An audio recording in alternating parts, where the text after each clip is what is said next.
Been back in session for more than 2 months, but the day one repeal of Obamacare, remember that? The one we were promised? It has not materialized.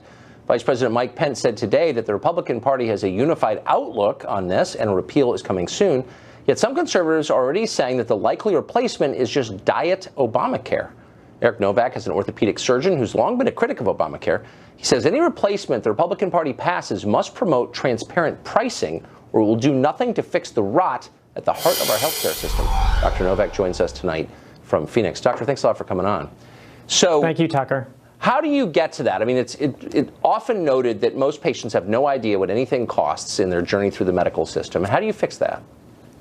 Well, the lack of transparency has been a big issue at every level of healthcare for a long time. And we just have to take a step back and figure out why it's important.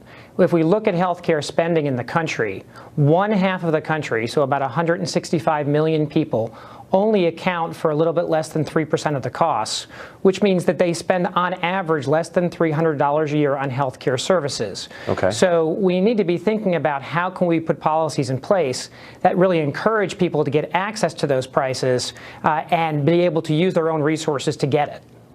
To use their own resources to get the prices or to pay for their own healthcare?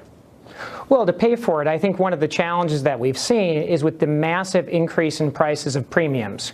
Right. Not only are people seeing the significant co-pays, co-insurance, deductibles go way up, but the complexity of getting the care has gone up, and the premiums have skyrocketed, not only in the individual market, but also for the employer market as well when you look at the family policies and deductibles. Yeah, it's crushed a lot of people. So if you were rewriting if you were replacing Obamacare with something better, what are the first 2 or 3 things you'd do?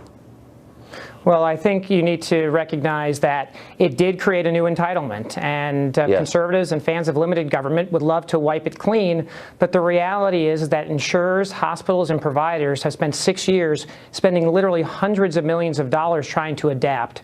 So simply wiping the slate clean will not be effective. So I think there needs to be a recognition of that. Yes. We need to recognize that an open-ended entitlement of Medicaid is being abused by all the states, including the Republican-driven ones, and really the country and the federal government has to get a handle on that and make that stop.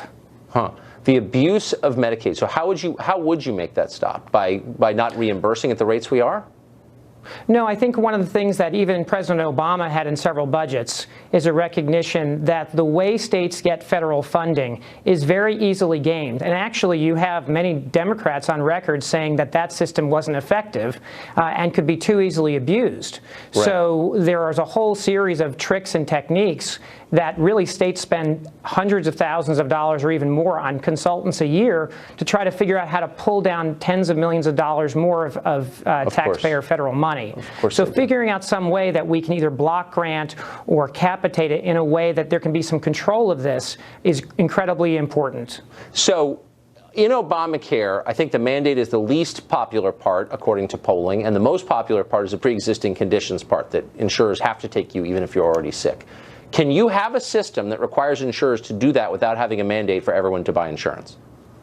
Well, I think you can come up with solutions that get at it from a different direction. So the first thing to recognize is while half the country spends almost no money on health care, a very small percentage of the country spends the vast majority of the dollars. And societally, we are not going to let those people go by the wayside. Right. And so finding some ways, whether it is through high-risk pool funding or reinsurance funding through the individual and even employer market, to be able to allow some of those high-cost individuals to be pulled out so that these families that are now paying $300, $400, $500 a month only to have the luxury of having a $6,000 deductible can see those costs come down. That's exactly right. And a small group of healthy people, I mean, the bulk of healthy people supporting a small group of high-cost patients. Dr. Novack, thanks for joining us. That was interesting. Thank you.